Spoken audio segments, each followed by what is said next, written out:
নমস্কার, নিউজ 18 বাংলায় আপনাদের স্বাগত। আপনাদের সঙ্গে রয়েছি আমি প্রিয়াঙ্কা। শুরু করছি 5টার 5 মিশালি। আর সকাল থেকে যে গুরুত্বপূর্ণ খবরে আমরা নজর রেখেছি, সাত সকালেই হাড় হিম করা দৃশ্য। কামারহাটি খুনে এবার সরাসরি পটাশপুর যোগ। ঘটনায় আটক 4। পটাশপুর থেকে আটক ব্যাংক কর্মী সৌম্য জানা নামে এক ব্যক্তি। তাকে ইতিমধ্যেই আটক করা হয়েছে। তার সঙ্গে আটক সৌম্য জানার গাড়ির চালক ও আরও এক ব্যক্তি। জিজ্ঞাসাবাদের জন্য আটক নিহতের এক পরিচিত। আমাদের সঙ্গে সরাসরি রয়েছে আমাদের প্রতিনিধি পঙ্কজ। পঙ্কজ, এখনো পর্যন্ত মোট 4 জনকে আটক করা হয়েছে পুলিশ সূত্রে, এবং জিজ্ঞাসাবাদে তাদেরকে কোন কোন তথ্য সামনে উঠে আসছে? দেখো প্রিয়াঙ্কা, একেবারে যে পুলিশ সূত্রে যেখানে এখন পর্যন্ত কিন্তু পটাশপুর থানা কিন্তু 3 জনকে আটক করা হয়েছে। যেক্ষেত্রে তোমাকে জানিয়ে রাখি যে পশ্চিম মেদিনীপুর বর্ডার এবং যে পূর্ব মেদিনীপুর বর্ডার লাগোয়া গতকাল অর্থাৎ মাঝ রাতেই তারা কিন্তু গাড়ি করে এসেছিল এইখানে। যেখানে গাড়ির মধ্যেই ছিল 3 জন। যেখানে তোমাকে জানিয়ে রাখি যে গাড়ির মধ্যে যে মূল যে অভিযুক্ত বলে যেটা প্রমাণ করছে যেখানে পুলিশ, সেখানে বলছে যে সৌম্যকান্তি জানা, তার বাড়ি কিন্তু এগরা শহরে, এগরা 1 নম্বর ওয়ার্ডের বাসিন্দা। তিনি যে গাড়িটি ভাড়া করে নিয়েছিল, যেটা জানা যাচ্ছে যে সূত্রে খবর যে ভাড়া করে নিয়েছিল, ভাড়ার যে ড্রাইভার ছিল, যেহেতু অনেক দূর থেকে গাড়িটি আসছে, তা ক্ষেত্রে একজনকে ড্রাইভার সহ আর একজন ড্রাইভার, দুজন কিন্তু আসছিল বলে এমনটাই বলছে। সেক্ষেত্রে তোমাকে জানিয়ে রাখি যে সৌম্যকান্তি জানা তিনি কিন্তু একজন কিন্তু ব্যাংক কর্মী হিসেবে পরিচিত। সেই ব্যাংক কর্মী নামে পরিচিত, যেহেতু পটাশপুর থানার পুলিশের পক্ষ থেকে এবং যেখানে এগরা মহকুমার এসডিপো তারা তদন্ত করছে, যে বিষয়টি খতিয়ে দেখছে যে প্রকৃত দোষী কারা এবং এরা এর সঙ্গে যুক্ত আছে কিনা, তাও কিন্তু স্বীকার করেছে সৌম্যকান্তি জানা। পটাশপুর পুলিশের কাছেই কিন্তু তারা স্বীকার করেছে এই যে সৌম্যকান্তি জানা। সেক্ষেত্রে তুমি জানো যে নিউটন থানা থেকে ইতিমধ্যে চলে এসছে পটাশপুর থানাতে। সেখানে এই যে দুজন যে আসামি আছে, ওইখান থেকে যে ড্রাইভার গাড়ি নিয়ে এসেছিল তাদেরকে নিয়ে যাওয়ার জন্য কিন্তু প্রস্তুতি চলছে ইতিমধ্যে। সেক্ষেত্রে পটাশপুর থানার যে নাকা চেকিং, যেখানে লোকসভা নির্বাচন আগে যেখানে স্থানীয় যেখানে বর্ডার এলাকার এবং যেখানে অপ্রীতিকর ঘটনা যেখানে ঘটে থাকে, সেখানে রুট মার্চ চলছে কেন্দ্রীয় বাহিনীর মাধ্যমে এবং নাকা চেকিং চলছে। সেই নাকা চেকিংয়ে ধরা পড়ে যে পটাশপুর বালিচক রাজ্য সড়ক রয়েছে, সেখানে যে কেলেঘাই ব্রিজ রয়েছে বা দেঘাটি ব্রিজ রয়েছে, সেই ব্রিজে কিন্তু নাকা চেকিংয়ে ধরা পড়ে। ধরার মূল উদ্দেশ্য যে গাড়িটি ছিল, গাড়িটির পিছনের ডিগিতে কিন্তু রক্ত ঝরঝর করে পড়েছিল। তারা কিন্তু সন্দেহ করে সেই গাড়ি চেকিংয়ের সময় রক্ত পড়ার পরে কিন্তু সন্দেহ হওয়াতেই কিন্তু তাদের 3 জনকে আটক করে পটাশপুর থানার পুলিশ। ইতিমধ্যে পটাশপুর থানার পুলিশ এবং যে এগরা এসডিপিও, এগরা মহকুমার এসডিপিও, তাদেরকে জিজ্ঞাসাবাদ চলছে। সেক্ষেত্রে জানা যায় যে সূত্রে খবর সৌম্যকান্তি জানা যে রয়েছে এগরার বাসিন্দা, এগরা 1 নম্বর ওয়ার্ডের বাসিন্দা, তার নাম আসছে, তিনি কিন্তু এই খুনের সঙ্গে জড়িত আছে বলে এমনটাই কিন্তু স্বীকার করেছে, এমনটাই প্রশাসন সূত্রে খবর। প্রিয়াঙ্কা। বেশ পঙ্কজ, আপনাদের ধন্যবাদ। আপনাদের জানাবো যে কামারহাটি খুনে পটাশপুর যোগ। ঘটনায় আটক 4। পটাশপুর থেকে আটক ব্যাংক কর্মী সৌম্য জানা এবং তার পরিচিত। এদিকে এই যে মৃত ব্যক্তি, তার ভুবনেশ্বরে বাড়ি বিক্রি করে চলে আসেন কামারহাটিতে। অমিত মুখোপাধ্যায় নামে এক ব্যক্তির বাড়িতে ভাড়া থাকতেন তিনি। গতকাল বিকেলে বাড়ি থেকে বেরিয়ে যান তিনি। বাড়ির মালিক এমনটাই জানিয়েছেন, গতকাল বিকেলেই ওই বৃদ্ধ তিনি বেরিয়ে যান এবং ওড়িশায় বাড়ি বিক্রি করে তিনি সেখানে ভাড়া নেন। আমাদের সঙ্গে রয়েছে আমাদের প্রতিনিধি সুবীর। বাড়ির মালিক জানাচ্ছেন যে গতকাল বিকেলেই তিনি বেরিয়ে গিয়েছিলেন। সেই বিষয়ে এখনো পর্যন্ত স্থানীয় বাসিন্দারা কি বলছেন, কতদিন তিনি সেখানে বাড়ির ভাড়া নিয়ে রয়েছেন এবং বাড়ির মালিক কি জানাচ্ছেন, এবং যে নাতনি যাকে আটক করা হয়েছে ইতিমধ্যেই, তিনিও বা কতদিন ধরে তার সঙ্গে ছিলেন?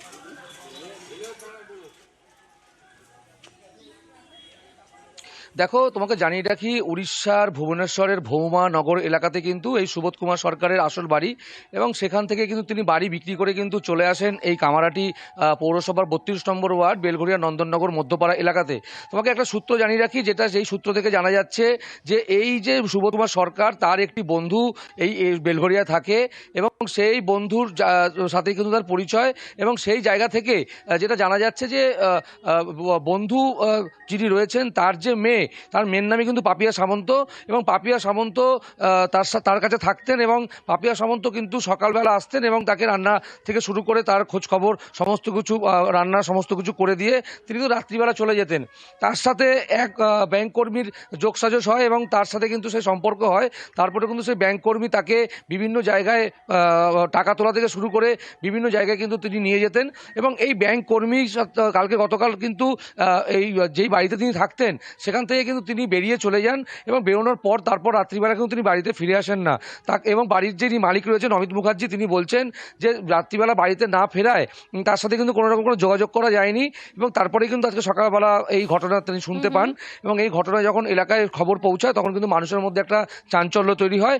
এলাকায় খুব ভালো মানুষ হিসেবে পরিচিত ছিল এই সুবোধ কুমার সরকার এবং 4 মাস ধরে এই বেলঘরিয়া নন্দননগরে তিনি বাড়ি ভাড়া নিয়ে থাকতেন এবং এলাকার মানুষ যেটা জানাচ্ছেন তিনি কিন্তু খুব শান্ত প্রকৃতির মানুষ ছিলেন। তিনি তার 80 বছর বয়স এবং তিনি কিন্তু এলাকাতে তার মতো করে তিনি চলাফেরা করতেন, মানুষের সাথে কথাবার্তা বলতেন, সকালবেলা প্রাতঃভ্রমণও বেরোতেন। কিন্তু কেন এই ধরনের ঘটনা ঘটলো, কি কারণ, সেটা কিন্তু একদম মানে তাজ্জব হয়ে যাচ্ছে। ধন্যবাদ। এখানে উনি একাই থাকতো, ওনাকে দেখেই ওনার ছেলেদের সাথে থাকতে থাকতে পছন্দ করেন না, একাই। ওনারও ওয়াইফ মারা গেছে, ঠিক আছে।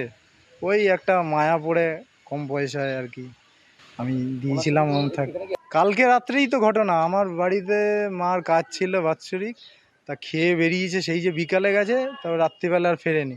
আর এমনি উনি শক্তপোক্ত ছিল। ভাড়া থাকতেন ওই বৃদ্ধ, তবে দোষীদের উপযুক্ত শাস্তি হোক এমনটাই জানাচ্ছেন স্থানীয় কাউন্সিলর। শুনলাম যে এখানে এসে যে একটা মার্ডার হয়েছে, একজন বয়স্ক লোক এখানে থাকতো, বয়স মানে আনুমানিক 80 বছরের মতো। এখানকার ভোটার না, সে এখানে ভাড়া হিসাবে থাকতো। কিভাবে হলো আমরা তো বুঝতেই পারছি না। তা আইনের পথে চলুক, উপযুক্ত শাস্তি পাক দোষী, আমি এটাই চাই।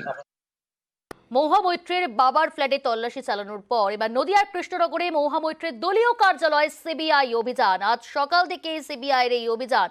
আমাদের সঙ্গে সরাসরি রয়েছে আমাদের প্রতিনিধি রঞ্জিত, কি জানা যাচ্ছে এখনো পর্যন্ত, কখন থেকে এই দলীয় কার্যালয় সিবিআই আধিকারিকেরা অভিযান শুরু করেছেন?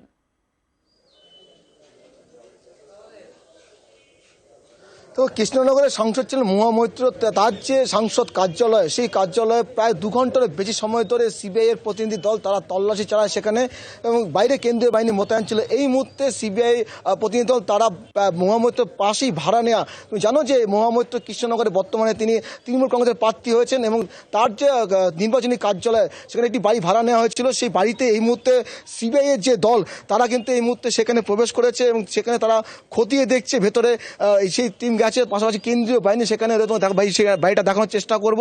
এর আগেই কিন্তু প্রায় 2 ঘন্টার বেশি সময় ধরে সিবিআই এর যে টিম তারা কিন্তু মহুয়া মৈত্র যে কার্যালয়, সাংসদ কার্যালয়, সেই কার্যালয়ে তারা অভিযান চালায়। মূলত মহুয়া মৈত্রের বিরুদ্ধে যে অভিযোগ, সেই ভিত্তিতে কিন্তু সকাল থেকে কলকাতার পাশাপাশি তার যে কৃষ্ণনগরের যে কার্যালয় সেখানে তারা অভিযান চালায়। তবে এখনও স্পষ্ট নয় সিবিআই তল্লাশি চালিয়ে কিছু পেয়েছে কিনা বা কোনো কিছু বাজেয়াপ্ত করেছে কিনা। তবে দলীয় কার্যালয়ে অভিযান করার পরেই কিন্তু সিবিআই এর দল তারা পাশে ভাড়া নিয়ে আসে, নির্বাচনী কার্যালয়ে আসে, সেখানে এই মুহূর্তে সিবিআই এর দল রয়েছে। পাশাপাশি আমরা জানি রাখি যে মহুয়া মৈত্রের যখন তল্লাশি শুরু হয়, সিবিআই সেই খবর ছড়িয়ে পড়তে কিন্তু দলীয় কর্মী সমর্থক তারা ভিড় জমান সেই কার্যালয়ের বাইরে। এই মুহূর্তে যেমন কার্যালয়ের বাইরে দলীয় কর্মী সমর্থক রয়েছে, অন্যদিকে নির্বাচনী যে কার্যালয় সেখানে কিন্তু কর্মী সমর্থকরা অপেক্ষা করছে। মূলত সিবিআই কি তল্লাশি চালাচ্ছে, সিবিআই এখান থেকে কি পায় তার দিকে তাকিয়ে রয়েছে।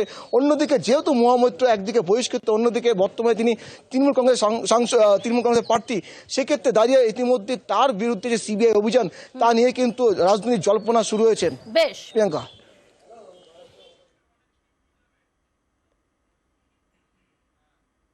এদিকে আইটিআইডির পর এবার সিবিআই শহরে আবারও একসাথে কেন্দ্রীয় এজেন্সি। 7 সকালে আলিপুরে জাজেস কোর্ট রোডে অভিযান। সংসদে ঘুষের বদলে প্রশ্ন মামলায় মহুয়া মৈত্রের বাবার বাড়িতে তল্লাশি। রত্নাবলী অ্যাপার্টমেন্টে ব্যবসায়ী ডিএল মৈত্রের ফ্ল্যাটে সিবিআই হানা। 7 ঘন্টা ধরে চলে তল্লাশি অভিযান। আমাদের সঙ্গে রয়েছে আমাদের প্রতিনিধি রৌনক।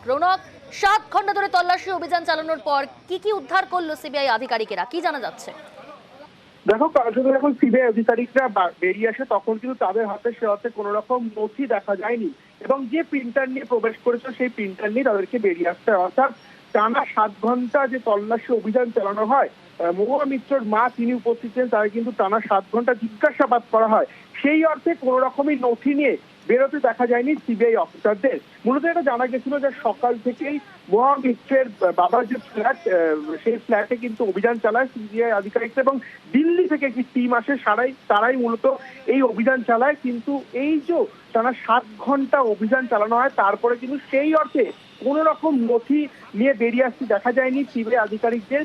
এই যে তদন্ত যে সিবিআইয়ের কাছে গেছে, কারণ কিছু গত 19শে মার্চই যে নির্দেশ দেওয়া হয়েছিল লোকপালের তরফ থেকে যে ঘুষ প্রশ্নপত্র ঘুষের যে মামলা সামনে এসেছিল তাকে কেন্দ্র করে মহুয়া মিত্রের বিরুদ্ধে কিন্তু সিবিআই কে তদন্তভার দিয়েছিল লোকপালের তরফ থেকে, এবং যে বিষয়টি সামনে এসেছে এই ব্যাপারকে সামনে রেখে এফআইআর দ্বারস্থ করা হয়েছিল।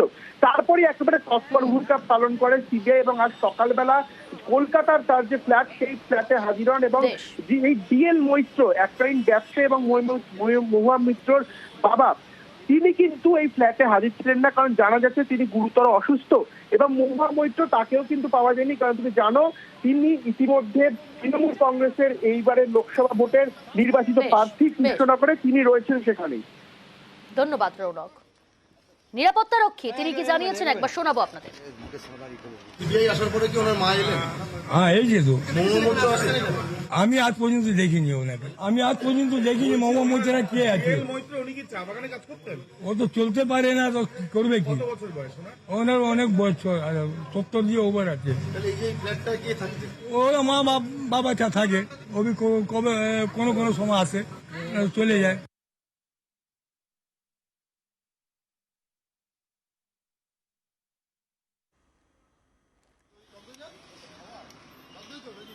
সংসদে ঘুষ নিয়ে প্রশ্ন মামলায় তল্লাশি, মহুয়া মামলায় কলকাতায় তল্লাশি সিবিআই এর। আলিপুরে মহুয়ার বাবার ফ্ল্যাটে তল্লাশি। সিবিআই তল্লাশি নিয়ে শুরু রাজনৈতিক চর্চা। বিজেপির দুর্নীতি নিয়ে প্রশ্ন তোলায় তাকে নিশানা করার অভিযোগ কুণাল ঘোষের। সিবিআই এবং ইডিকে সম্পূর্ণ রাজনৈতিক উদ্দেশ্য প্রণোদিতভাবে ব্যবহার করা হচ্ছে অবিজেপি বা বিজেপি বিরোধী শক্তিকে দমন পীড়নের জন্য। প্রধানমন্ত্রী এবং বিজেপি সংক্রান্ত দুর্নীতি নিয়ে প্রশ্ন তুলেছিলেন মহুয়া মৈত্র, সেই কারণে মহুয়াকে টার্গেট করা হয়েছিল। বিজেপি মরিয়া হয়ে গেছিল সংসদ থেকে মহুয়া মৈত্রকে বার করতে হবে, এবং সেই ষড়যন্ত্রের যে চিত্রনাট্য সেটাই চলছে, সেটা এবার সিবিআই কে লেলিয়ে দেওয়া হয়েছে। মহুয়া মৈত্র আমাদের প্রার্থী, তিনি লড়বেন, জিতবেন। এই চক্রান্তের মুখের উপর জবাব কৃষ্ণনগরের মানুষ এবং বাংলার মানুষ দিয়ে দেবেন। বিজেপির বিরুদ্ধে প্রতিহিংসার অভিযোগ অধীর চৌধুরীর। এগুলো প্রতিহিংসা চরিতার্থ করার জন্য করছে বলে আমার মনে হয়, কারণ সাংসদের ব্যাপারটা একদম সম্পূর্ণ ভিন্ন একটা বিষয়। এটার সঙ্গে দুর্নীতি থেকেও বেশি সম্পর্ক বিজেপির প্রতিহিংসা চরিতার্থ করা, যাকে আমরা ভেন্ডেটা পলিটিক্স বলি। মহুয়া মৈত্রের বিরুদ্ধে সেই প্রতিহিংসার রাজনীতি চরিতার্থ করবার জন্য এই সিবিআইয়ের হামলা। গ্রেপ্তারও হতে পারেন মহুয়া, দাবি সুকান্ত মজুমদারের। যে অভিযোগ ওনার বিরুদ্ধে আছে যে উনি ওনার পাসওয়ার্ড, লগ ইন পাসওয়ার্ড টাকার বিনিময়ে বা উপহারের বিনিময়ে উনি এমন ব্যক্তিকে দিয়েছিলেন যিনি বিদেশ থেকে লগ ইন করেছিলেন, এবং সেটি একটি বিজনেস হাউস। স্বাভাবিক সিবিআই তো যাবে, অ্যারেস্ট হতে পারেন। তল্লাশির পর এবার নোটিশ, সৌরভ বিশ্বাসকে তলব করল আয়কর দফতর। এপ্রিলের প্রথম সপ্তাহে মন্ত্রী অরূপ বিশ্বাসের ভাইকে হাজিরার নোটিশ। বুধবার থেকে আজ ভোররাত পর্যন্ত সৌরভের বাড়িতে তল্লাশি চালায় আয়কর দফতর। তল্লাশির পর এবার নোটিশ অরূপ বিশ্বাসের ভাই সৌরভ বিশ্বাসকে। এপ্রিলের প্রথম সপ্তাহে মন্ত্রী অরূপ বিশ্বাসের ভাইকে হাজিরার নোটিশ। সৌরভ বিশ্বাস এবং জুই বিশ্বাস তাদের কি প্রতিক্রিয়া পেয়েছে শোনাবো এক এক করে। রাজনৈতিক উদ্দেশ্য প্রণীতভাবে এতদিন ধরে যে এরা করলো, আমি জানি না ওদের আইডেন্টিফিকেশন মানে ওদের কি ইনভেস্টিগেশনে কি রিপোর্ট সেটা আপনারা নিশ্চয়ই জানবেন, কিন্তু আমার বাড়ি থেকে কোনো ক্যাশ সিজ হয়নি, কোনো অর্নামেন্ট সিজ হয়নি, কোনো পেপারস সিজ হয়নি। তো তারপরে কেন হলো সেটা ওনারাই বলতে পারেন। আর্থিক বিষয় জানতে চাইনি, যা যা আনসার চেয়েছেন প্রত্যেকটা আনসার আমরা দিয়েছি। কেবলমাত্র উপার্জনের উৎস, শুধুমাত্র উপার্জনের উৎস, এবং তার সমস্ত সোর্স আমরা দেখিয়েছি, সমস্ত ডকুমেন্টেশন দেখিয়েছি। ওনারা দেখে বললেন থ্যাংক ইউ, আমাদের আর কিছু নেই। বিভিন্ন কারণে দেশে বিভিন্ন জায়গায় বিরোধীদের বাড়িতে রেড চলছে। 2জন মুখ্যমন্ত্রী অলরেডি গ্রেপ্তার হয়েছেন। আমরা বিরোধী রাজনৈতিক দল করি, তার জন্যই আমাদের বাড়িতে এরকম ইডি, সিবিআই, আইটি এগুলো রেড হবে, খুব স্বাভাবিক। আমরা তৃণমূল কংগ্রেস করি, তাই আমাদের বাড়িতে আজকে রেড হচ্ছে। যদি বিজেপি কোন নেতা মন্ত্রীর বাড়িতে রেড হয়েছে আপনারা দেখাতে পারবেন? আমার তো একটাই ব্যাংক অ্যাকাউন্ট এবং সেটার ডিটেলস দিয়ে দিয়েছি, এবং সেটা পলিটিক্সে আসার অনেক আগে থেকে আমার স্যালারি অ্যাকাউন্ট সেটা রয়েছে। জলের মতো হিসেব পরিষ্কার ছিল। একদিনের মধ্যে ওনাদের সমস্ত যা যা কোয়ারিজ ছিল আমরা কমপ্লিট করে দিয়েছিলাম। তারপরেও ওনাদের উপরে চাপ ছিল, সেই চাপের জন্য ওনারা ওয়াইন্ড আপ করতে পারছিলেন না, সেটা ওনারাও স্বীকার করছিলেন বারবার। এদিকে মন্ত্রীর বাড়ি থেকে উদ্ধার 41 লক্ষ টাকা। গতকাল চন্দ্রনাথ সিনহার বাড়িতে 14 ঘন্টা ইডি তল্লাশি চালায়। এনফোর্সমেন্ট ডিরেক্টরেটের দাবি, রাজ্যের ক্ষুদ্র কুটির শিল্প মন্ত্রীর বাড়ি থেকে 41 লক্ষ টাকা উদ্ধার হয়েছে। বোলপুরের বাড়ি থেকে বাজেয়াপ্ত নথি ও মোবাইল।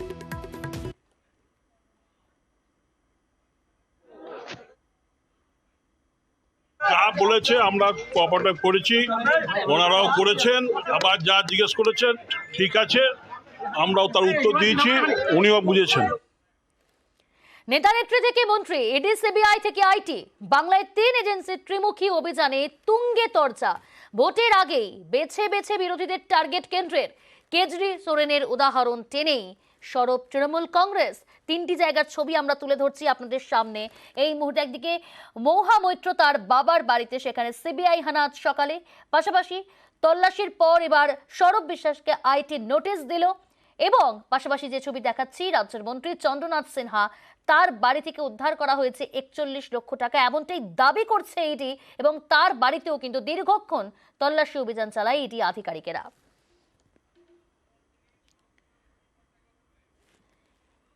এদিকে কেজরি সোরেনের উদাহরণ টেনেই সরব তৃণমূল কংগ্রেস। এই যে CBI, ED, income tax, NIA, এই ধরনের এজেন্সিগুলোকে যে এইভাবে ব্যবহার করা হচ্ছে, দিল্লির মুখ্যমন্ত্রীকে যেভাবে ইডি দিয়ে অ্যারেস্ট করে নেওয়া হলো, যেভাবে পশ্চিমবঙ্গে এজেন্সির মিসইউজ করে এজেন্সির তৎপরতা বাড়ানো হচ্ছে, বিজেপি মরিয়া হয়ে গেছে তাদের হার বাঁচাতে। সেই জন্য তাদের এত মরিয়া ভাব, সেই জন্য তাদের এত হিংস্র চেহারা, সমস্ত রকম নোক দাঁত বার করে বিজেপি ঝাঁপিয়ে পড়েছে। এবং সব চোর যারা দুর্নীতি করবে তাদেরকে ধরুক, তো কোর্টের নির্দেশে হচ্ছে সব। কোর্টের আদেশে, কোর্টের তত্ত্বাবধানে যে তদন্ত, সেই তদন্ত সম্পূর্ণ হোক, আমরা এটাই চাই। এ বাংলায় দুর্নীতির ছড়াছড়ি, তাই স্বাভাবিকভাবেই তৃণমূল দলের যারা উচ্চস্থানীয় নেতা নেত্রী আছে, তাদের সেই পদের ব্যবহার করে তারা বাংলাকে লুট করেছে, এটা সারা বাংলার মানুষ জানে।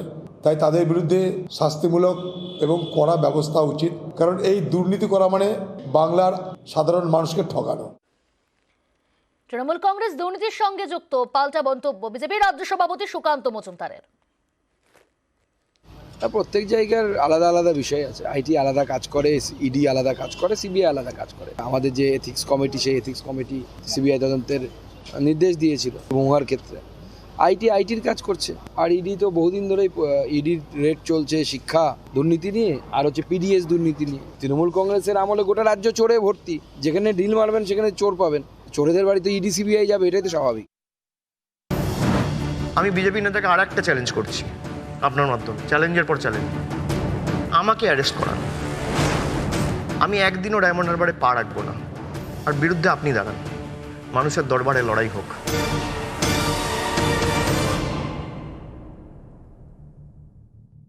Soja Shapta, presented by JIS University. Apply online for more than 100 courses. For more detail, log on to www.jisuniversity.ac.in. एक फोटो लीजिए अनिल कपूर के साथ।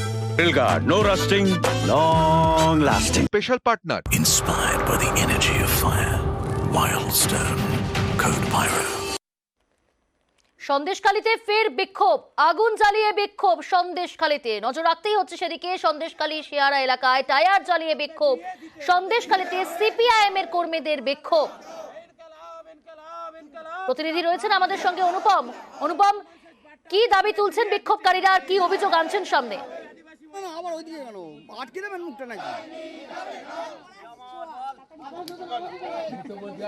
খুব সম্ভবত যোগাযোগ বিচ্ছিন্ন হয়েছে। আমরা আবারও যোগাযোগ করার চেষ্টা করছি আমাদের প্রতিনিধির সঙ্গে, আপনাদের জানাচ্ছি।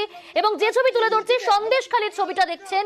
সন্দেশখালীতে ফের বিক্ষোভ, ফের আগুন জ্বালিয়ে বিক্ষোভ সন্দেশখালীতে বিক্ষোভকারীদের। সিপিআইএম এর কর্মীদের বিক্ষোভ। অনুগামীদের গ্রেপ্তারের দাবি তুলছেন তারা। সন্দেশখালীকে অশান্ত করেছে, সন্দেশখালীর মানুষের জোর করে জমি দখল করেছে, 100 দিনের কাজের টাকা লুট করেছে। এটা এখানকার তৃণমূল নেতাদের নেতৃত্বে হচ্ছে। এর বিরুদ্ধে আমাদের লড়াই। আসছি পরের খবরে। সেলিব্রিটি ক্রিকেট লিগের বিজয়ীদের সংবর্ধনা, বেঙ্গল টাইগার্স সদস্যদের সংবর্ধনা মুখ্যমন্ত্রীর। পরের বার সেলিব্রিটি লিগ ইডেনে বেঙ্গল টাইগার্সের জন্য ঘরোয়া মাঠের ব্যবস্থা। অনির্বাণ, জানি, জয়ী, দেবু, শতদীপ, আদিত্য, রাহুল। আমাদের সঙ্গে টেলিফোন লাইনে রয়েছে আমাদের প্রতিনিধি সোমরাজ। সোমরাজ, ঘরোয়া মাঠের ব্যবস্থার নির্দেশ মুখ্যমন্ত্রীর, আর কি বললেন তিনি? দেখো, মুখ্যমন্ত্রী মমতা বন্দ্যোপাধ্যায় সেলিব্রিটি ক্রিকেট লিগের যারা জয়ী অর্থাৎ বেঙ্গল টাইগার্সের সদস্যদের আজ অভিনন্দন জানান, শুভেচ্ছা জানান মমতা বন্দ্যোপাধ্যায় তার কালীঘাটের বাড়িতে। যিশু সেনগুপ্ত সহ যারা সেলিব্রিটিরা ছিলেন তারা সবাই উপস্থিত ছিলেন। মুখ্যমন্ত্রী মমতা বন্দ্যোপাধ্যায় শুভেচ্ছা জানানোর সময় মন্ত্রী অরূপ বিশ্বাসকে নির্দেশ দেন যাতে আগামীবার সেলিব্রিটি ক্রিকেট লিগ যাতে ইডেনেই হয় এবং তার জন্য আগে থেকেই যাতে বুকিং এর ব্যবস্থা করা যায়। যিশু সেনগুপ্তকেও সেই কথা জানালেন মুখ্যমন্ত্রী মমতা বন্দ্যোপাধ্যায়। এর পাশাপাশি বেঙ্গল টাইগার্সের যারা সদস্যরা রয়েছেন, যারা প্র্যাকটিস করতে চান, তাদের জন্য যাতে ঘরোয়া মাঠের ব্যবস্থা করা যায়, যাতে তারা প্র্যাকটিস করতে পারেন, বিশেষত খেলার আগে যাতে প্রতিনিয়ত তারা প্র্যাকটিস করতে পারেন, তার জন্য একটি ঘরোয়া মাঠের ব্যবস্থা করার নির্দেশ দেন মুখ্যমন্ত্রী মমতা বন্দ্যোপাধ্যায়। সেখানে উপস্থিত ছিলেন মন্ত্রী অরূপ বিশ্বাস এবং বেঙ্গল টাইগার্সের যিনি অন্যতম সদস্য যিশু সেনগুপ্ত। তাদের সামনে মমতা বন্দ্যোপাধ্যায় বলেন যে তাদের জন্য ঘরোয়া মাঠের ব্যবস্থাও করতে হবে। বেশ কিছুক্ষণ তাদের সঙ্গে শুভেচ্ছা বিনিময় করেন মুখ্যমন্ত্রী মমতা বন্দ্যোপাধ্যায় এবং সেলিব্রিটি ক্রিকেট লিগ জয়ী হওয়ার জন্য মমতা বন্দ্যোপাধ্যায় বেঙ্গল টাইগার্সের সব সদস্যদের অভিনন্দন জানান। ধন্যবাদ সোমরাজ।